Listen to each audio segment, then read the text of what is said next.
Little bit behind, but it isn't because I started behind, because I got up at 5:30 this morning and I ain't quit yet. So, but Terry's going to get the handouts. If somebody didn't have their handout from last week or two weeks ago, right? 2 weeks ago, the handout from 2 weeks ago. That's what we're going to look over tonight. So. If you have your Bibles, we're going to start off in Luke chapter 10 tonight, beginning in verse 25. Brother Tony introduced this last week in talking about the Good Samaritan there and Mary and Martha. So we're going to look at that again tonight. Hopefully approach it from a little bit different standpoint than you did last week. So Be praying about the ministries at our church.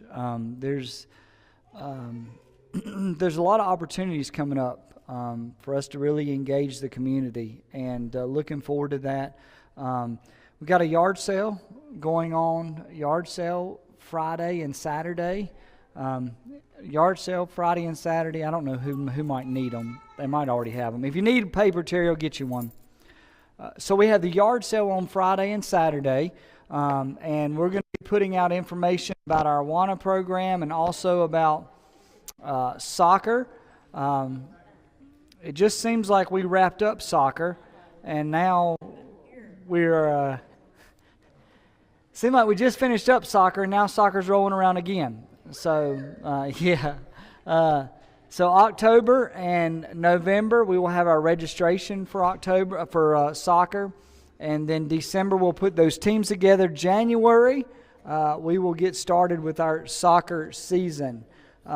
Also, be in prayer about our fall festival, the last Sunday in October. That, as I think about it, there are probably more different people on our property at that event, more so than any other service or event that we have here at the church. I mean, the kids, families just come out of the woodwork. So that's just another opportunity for us to minister to those families, get to know those families. There'll be the fall festival with games. We got the chili cook-off, but then we also got trunk and treat.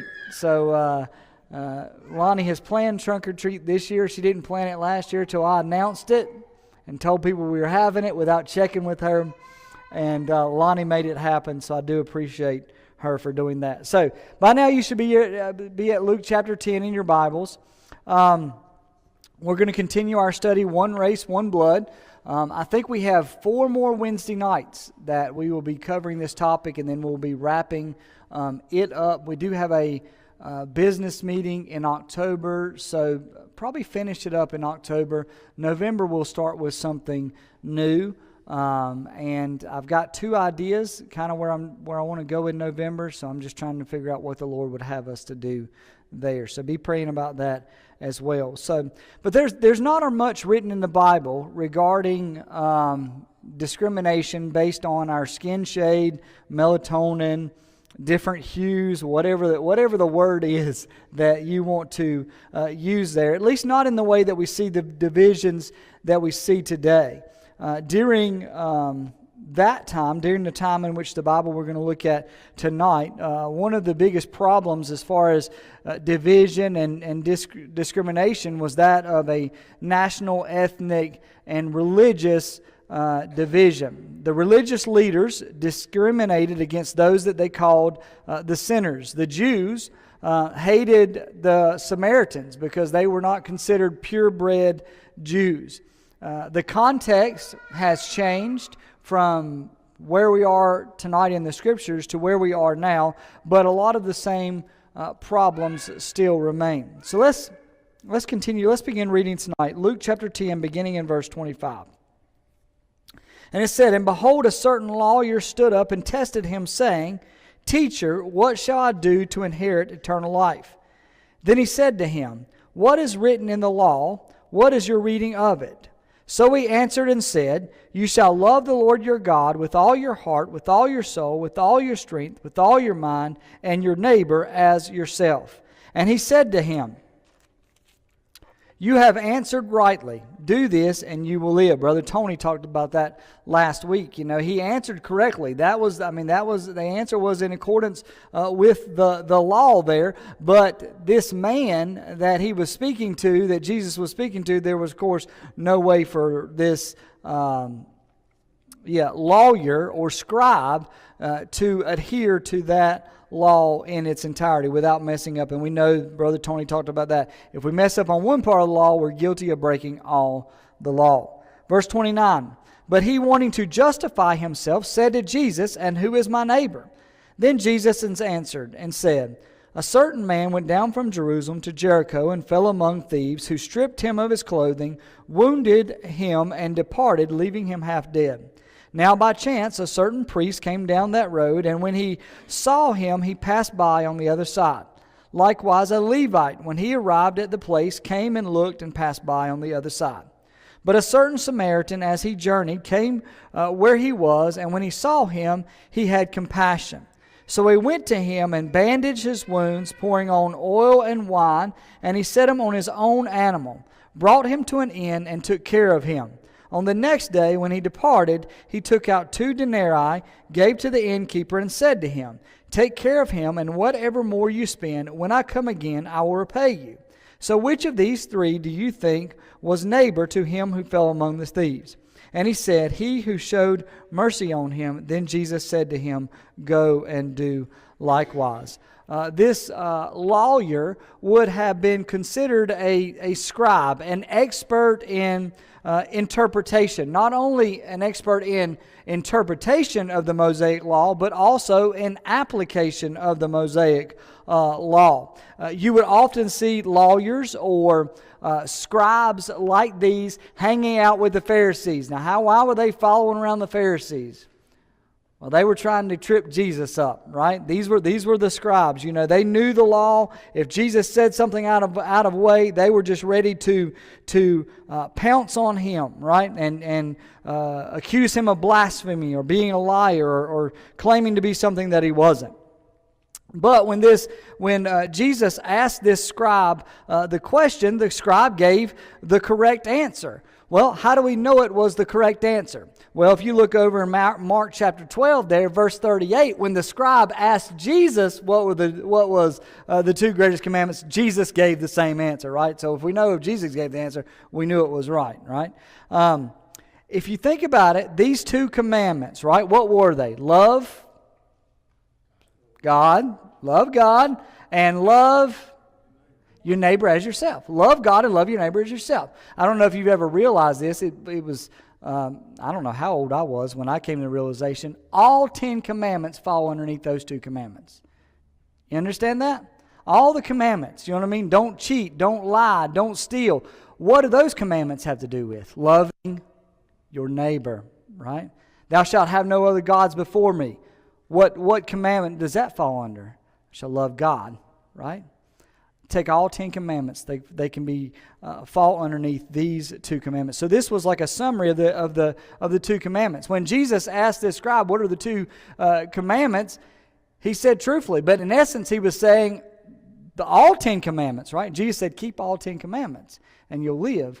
And of course, he knew that it was impossible for this man to keep all the 10 commandments, same way that it would be impossible for us to do.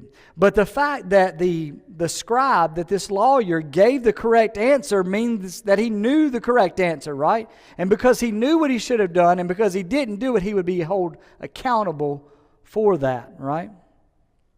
He could not live out the law perfectly, as Tony mentioned last week. But this scribe... Now, what should this scribe have done?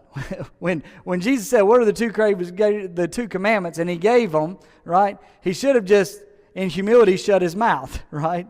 And admitted, "Listen, I've failed." You know what I mean? I've failed loving God. I've failed loving my neighbor. But this scribe doesn't do that. He says, "Hold on, wait a minute. Clarify. Who is my neighbor?" You know what I mean? He's missing the point, isn't he? Right? He failed to admit his sin. He failed to admit not loving his brother and not loving God. And rather than admit that he failed, instead he asked for clarification. And Jesus goes on to tell the story here of the Good Samaritan. And this is an illustration. This is a story Okay, Jesus is telling a story to make a point. Now, could this have possibly happened? Did someone get attacked by robbers from Jerusalem to Jericho? Probably so. From my studies, there was about a 15-mile gap between Jerusalem and Jericho. And if I understand this correctly, in that 15 miles, it dropped about 3,500 feet in elevation. So that would have been a pretty steep road, right? And there were rocks there. Robbers, of course, would take advantage of that. You know what I mean? And that's what happened in the story of this good Samaritan. This scribe, this lawyer, and even the priest and the Levite in this story would have known the command that they were to love those who lived in their country as their family. You see that over in Leviticus chapter 19, verses 33 and 34. We're not going to read that. But the Jews were told to treat those who lived in their land as their family. If someone lived in their land, if they had an opportunity to do right by someone, they were obligated to do that as if that person was their family member. The text that we read doesn't explicitly say that this man that fell among thieves in the story was a Jew, but we know that Jesus was speaking to a Jewish audience, okay? So he may not have said it, but it's insinuated this guy in the story would have been a Jew. Well, a priest. Who was a priest? Well, a priest was a servant of God. The priest was the one who was responsible for offering sacrifices for people's sins. I mean, he should have been one of the more righteous, you know what I mean, and better people. Yet when the opportunity came to help someone, what he knew he should have done, what he was expected of him to do in the law, he did not do that. And then we have the Levite here, and the Levite would have been the one that aided the priest, okay? So he would have known what was acceptable. He would have known what he should have done, but he chose not to do it. What did this priest and this Levite's refusal to help this man say? Well, it showed that it showed there you go. Bye-bye, baby. All right. She gets upset when she has to leave me. But anyway, so what in their refusal to help this guy that had fell hurt to these thieves, got robbed by these thieves, in a failure to do that, it showed that they did not have a love for God. Had they had a love for God, they would have wanted to obey God's commandments, right? And please God. Yet they knew the commandments was to love those in their land as their family, yet they chose not to do that. It also showed a lack of love for their neighbor by, of course, not helping to show love to him. All right. So that we made it through the passage here. Let's look at our discussion questions tonight. Compare the characters in Jesus' parable. Which of the passerby was most like the injured man? Which of them was most different from the injured man, right? Well, if this man was a Jew, which is what we are assuming, these religious leaders would have shared the same ethnicity. They would have shared the same nationality as this man. Most likely, they would have shared the same religion as this man. So the priest and the Levite were most like this guy that had fell harm from these thieves. The Samaritan would, of course, been the most different. He was from a different region. He was from a different ethnicity. Most likely he was from a different religion. We know that the Jews despised the Samaritans, right? Because they were not purebred Jews, right? They were the offspring of the Jews and those that had taken them captive, right? So there was all that animosity between the Samaritans and the Jews, between the Samaritan in this story and this man that had found harm through these thieves there. So you would have thought the Jewish man, the priest and the Levite would have ministered to the man, but he didn't. Yet the Samaritan did show compassion. I wrote down here in my Bible, I don't know how long ago, I put these notes in my Bible. I don't date them or anything like that, so I don't know when I put them in here. But I wrote down here, compassion takes sacrifice. Compassion takes sacrifice. What did it cost the Samaritan to show compassion to this man who was hurt, left for dead on the side of the road? Well, he took time to bandage his wounds, right? I mean, that takes time, right? It says that he used oil and wine. That would have been used to sort of soothe his pain, right? So once again, that's materials of his own that maybe he had on his mule or whatever, so that while he traveled, if he got hurt, he'd be able to bandage his wounds and put some salve or put some medicine on it. Yet he is giving this to this guy that he doesn't know.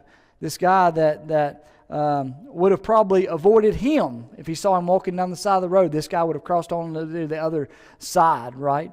Not only did it cost him his materials there, but he paid for it. He gave the innkeeper there 2 denarii, right? Now, I read one of the commentators I read on this said that these 2 denarii would have purchased anywhere from 3 weeks to 2 months stay at this inn, just depending on what kind of inn you were at. You guys know how that works, right? Depending on if it was a ritzy inn or not so ritzy inn, it was at least 3 weeks worth of housing for him, possibly 2 months. And then what did he do to the innkeeper there? What did he do to the innkeeper? He wrote him a blank check, didn't he? He said, anything, he goes, I'm gonna come back by here, and anything that it cost you, look after this man, care for this man, and if there's anything else that needs to be taken care of, when I get back, I will repay you. Don't really have this as a question for you to answer, but I do want you to sort of think about it tonight. If you were passing by, would your response be more like the priest, the Levite, or like the Samaritan? Priest, the Levite, or like the Samaritan? You would hope. I would hope that I would be like the Samaritan, right? But sometimes you're in a hurry, right? And you see something happen on the side of the road, and you're like, what, I ain't got a lot of time right now. You know what I mean? I think I'll just get on down the road, right? Or maybe you see something going on the side of the road, and you're really not sure what it is, and you're like, I don't know that I want to get involved in that. You know what I mean? Maybe some trouble over there, right? And I may want to avoid that there. Certainly we should always be like the Samaritan, but sometimes, being that Samaritan takes time. It takes sacrifice. Sometimes it costs us time, it costs us money, and certainly other things as well. So how might you apply this parable to modern day? It's not very often we find somebody half dead on the side of the road, right? But how do we apply that to today? Yes. Oh. I would call somebody to go help. There you go. Like I said, she calls somebody to go help. Wise, smart. Yes. In today's time, you are leery about stopping and helping somebody because you don't know whether they're just faking, and if you stop, they'll rob you or shoot you or something like that. You have your doubts. Yeah. That's the world that we live in, right? And we do got to I'm not going to tell someone to put their life at risk. You know what I mean? Be smart. You know what I mean? Be smart. I don't have a problem giving a stranger a side of the road, but I'm less likely to do that if my kids are in the car. You know what I mean? And I don't want my wife giving no stranger no ride on the side of the road or anything like that.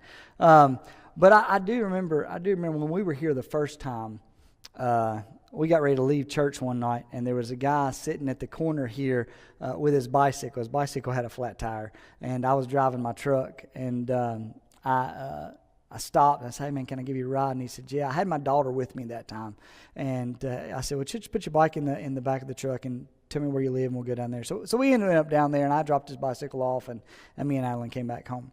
And then from that day forward, for a long time, she doesn't do it anymore, but anytime Adeline saw a bicyclist stopped on the side of the road, she thought we were supposed to pull over and ask him if he needed a ride. You know what I mean?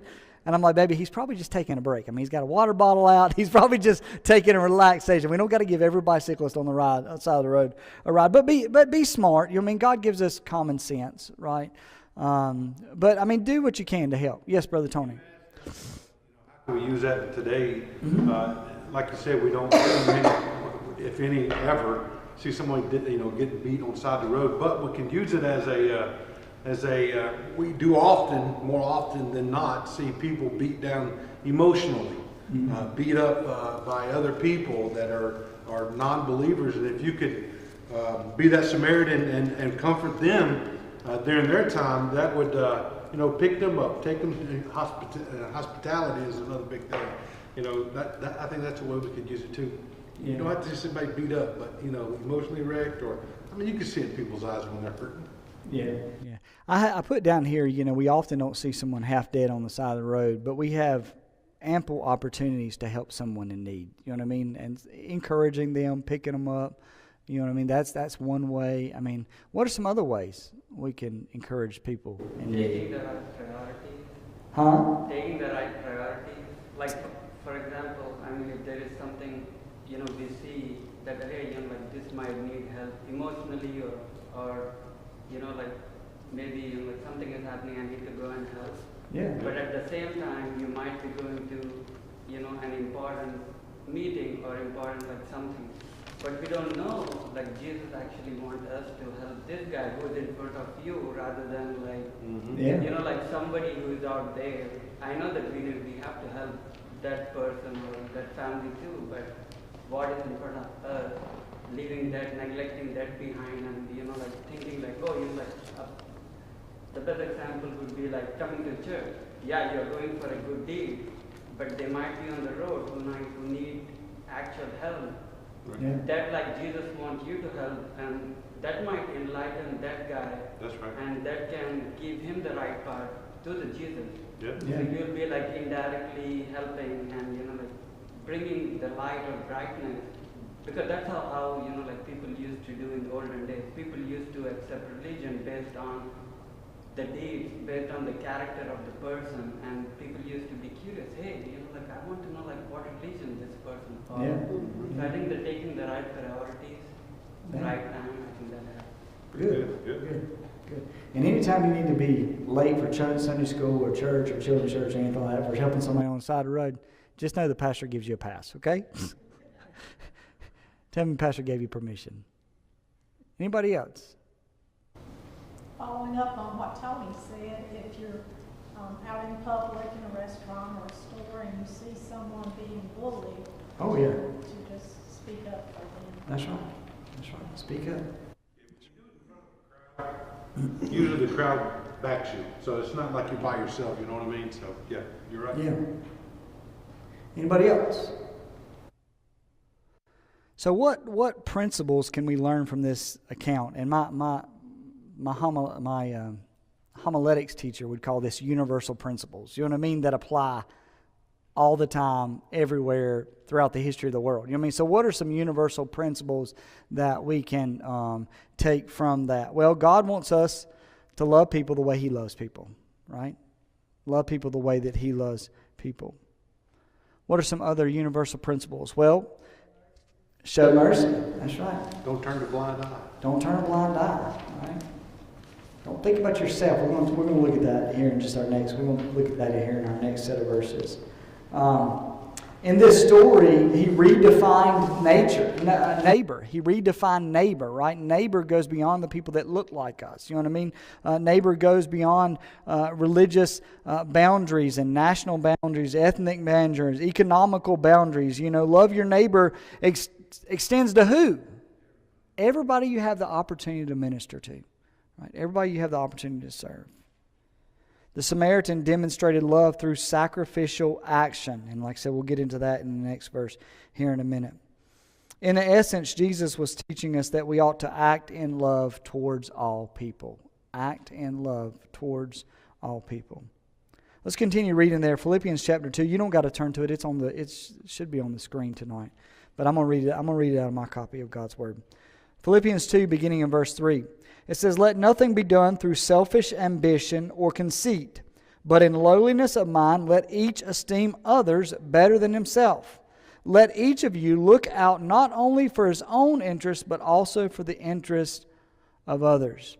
How do these verses confirm the teaching of the parable? Well, we're not to be selfish, right? We're not to be conceited, always thinking about ourselves. We're to look out for other people.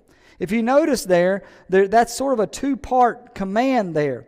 The first part we see there in verse 3. Let nothing be done through selfish ambition or conceit, but in lowliness of mind let each esteem others better than themselves. That first part, the part we read about there in verse 3 is the attitude, right?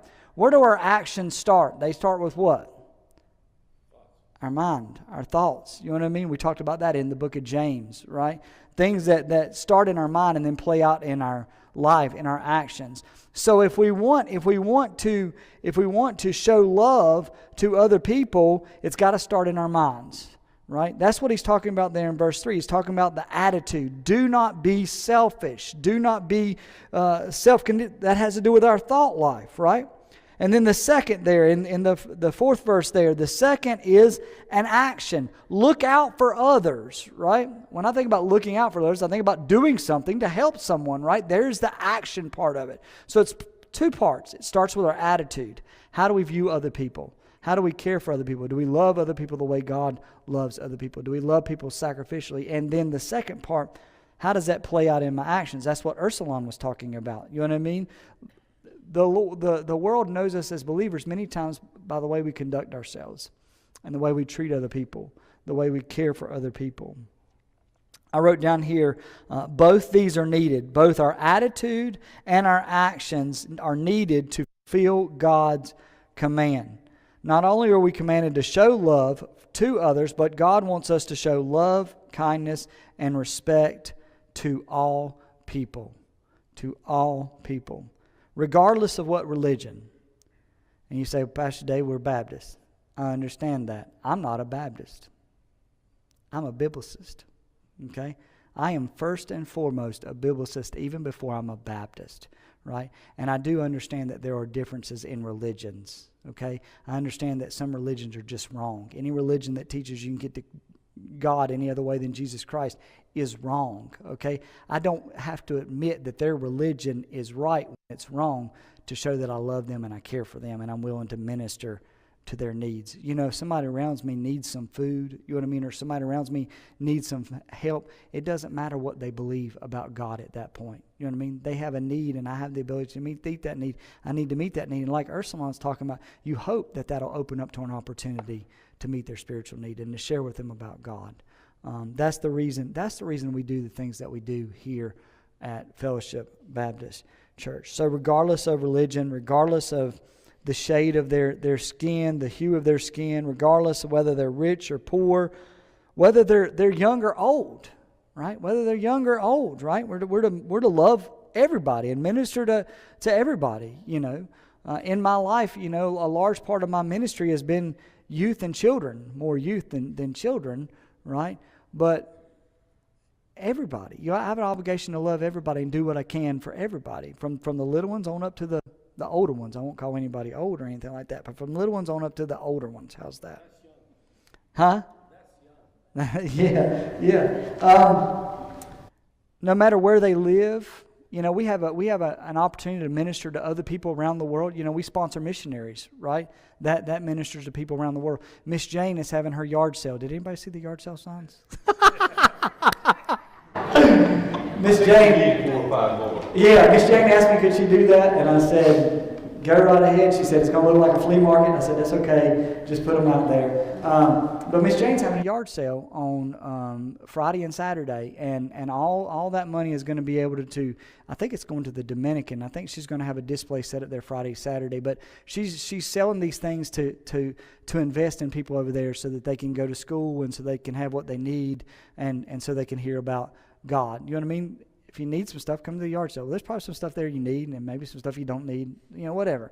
But, I mean, that's an opportunity to minister to someone else. If you show up and can't find something, if you want to help Miss Jane look after other people in another part of the world and you can't find anything there that you want to buy, just leave her some cash or write her some checks. She'll take it and send it over there, okay? Mr. Mike's going to be, Michael Harris is going to be selling hot dogs. You know what I mean? Come get you a hot dog, and all the money raised from that's going to go towards Miss Jane as well. So come here and have lunch on Saturday.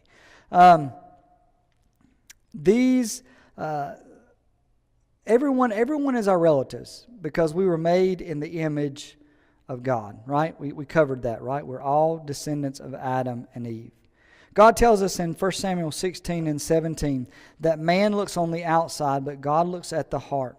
What does that mean within the conversation of racial tensions as we've been talking about? Well, we shouldn't discriminate against people based on an outward appearance or even a cultural difference, right? We shouldn't discriminate based on those things because God does not care about those differences, right?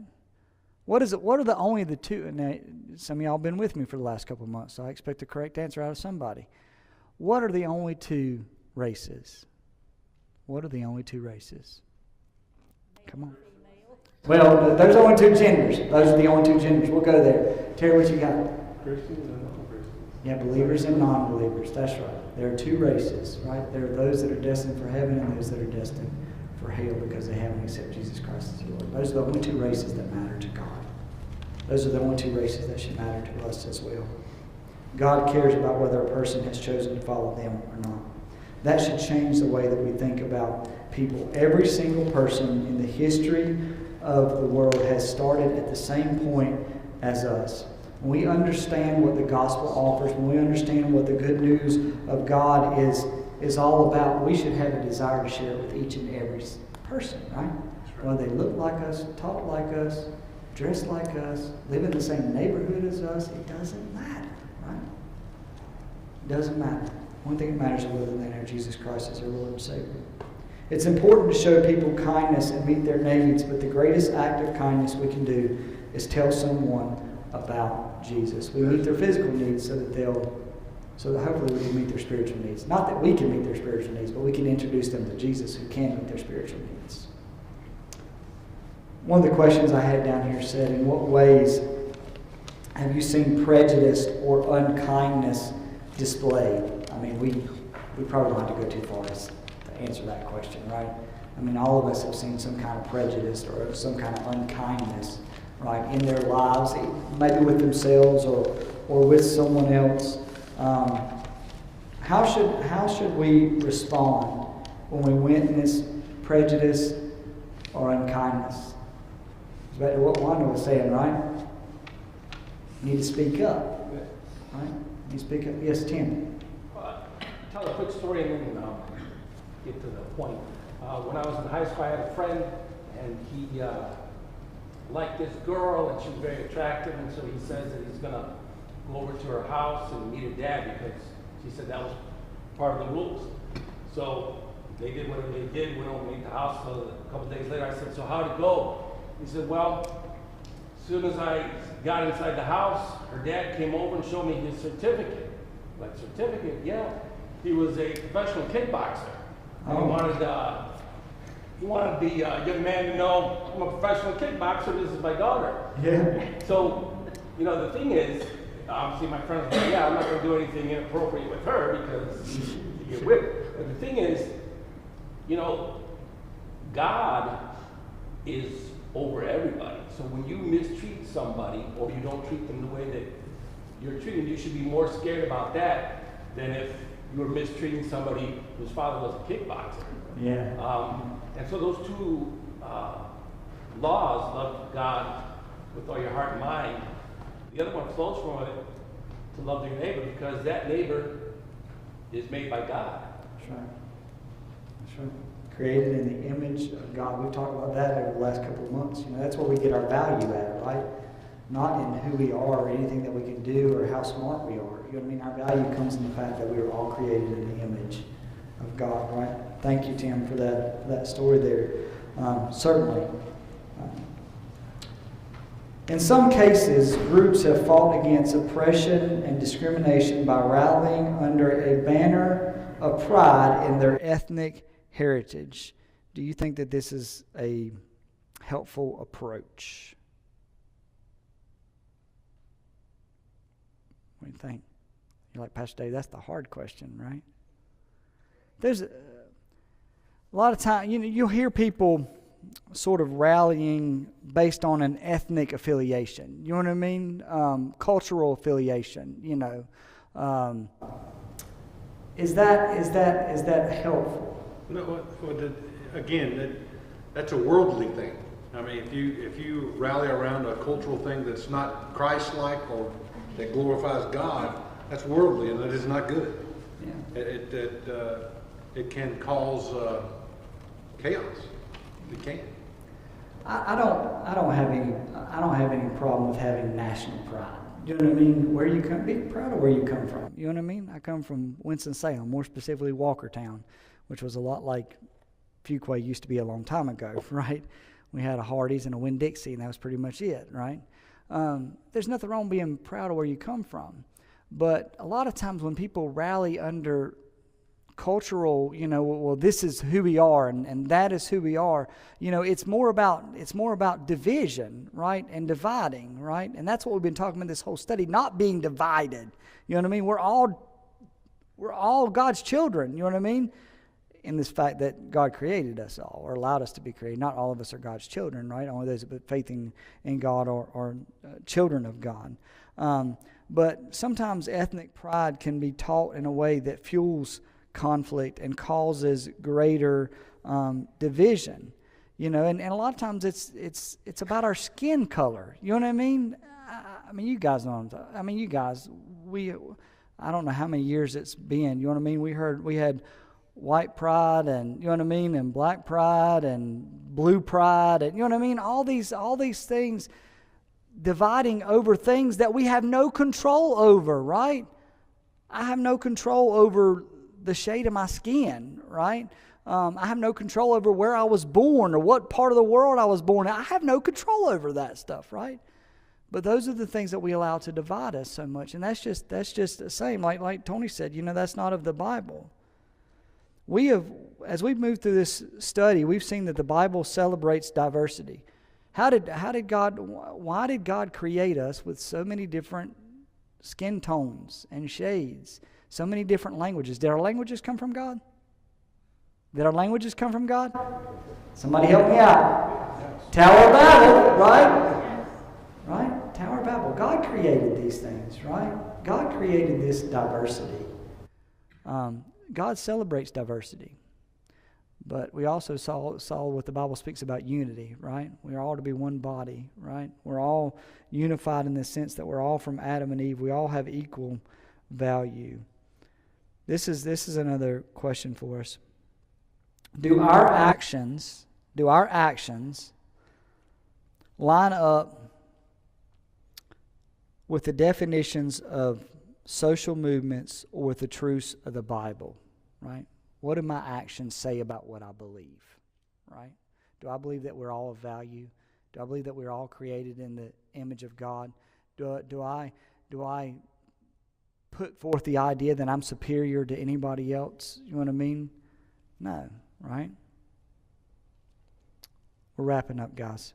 What is one thing we can do this week to try to improve grace-race relations? What is one thing we can do this week to try to improve grace-race relations?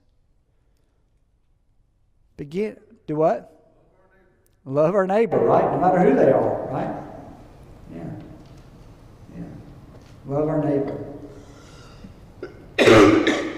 Begin a relationship with somebody of a different background. You know what I mean?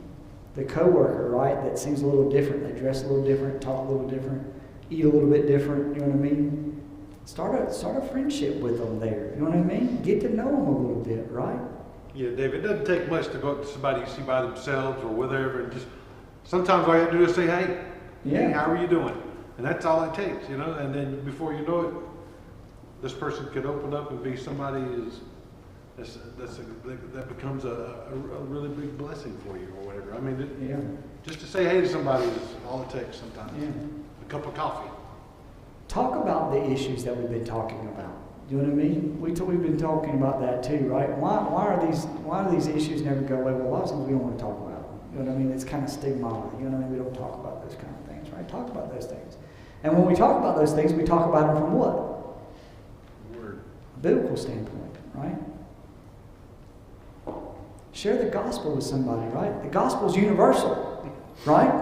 The gospel's universal. Share the gospel with somebody. Some of you maybe have to work at it. Me and Brother Tony, I don't think we know too many strangers. You know what I mean? I'll be talking to somebody at Walmart, and my daughter will be like, where do you know them from? Walmart. How long you known them? Since we started this conversation 10 minutes ago, right?